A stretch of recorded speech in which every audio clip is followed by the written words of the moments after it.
Special பால் சேமியா செய்ய போறோம். இப்ப பத்த வச்சுட்டு சட்டியை வச்சுட்டு ஒரு கிளாஸ் தண்ணி ஊற்றிக்கிறேன்.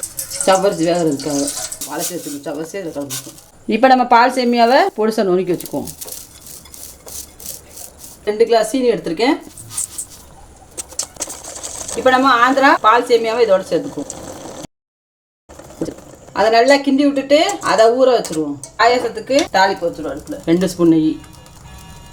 ஃபஸ்ட்டு ஏலக்காய் போட்டுக்கிறோம். ஒரு 10 முந்திரி பருப்பை நல்லா உடச்சி வச்சுருக்கேன். உள்ள திராட்சை மேலே போட்டுக்கிறோம். அடுப்பு அமர்த்திட்டு இதை இறக்கி வச்சுட்டு பால் சேமியா ஊற வச்சுருந்தோம்ல சீனி பாவோட பால் வெதுன்னு ஆற வச்சுருக்கேன். அதை இதோட சேர்த்துக்கிறேன். நல்லா கலக்கிடுங்க. சூப்பராக பாயசம் வந்துச்சு. அதோட தாளிப்பையும் சேர்த்துக்குவோம்.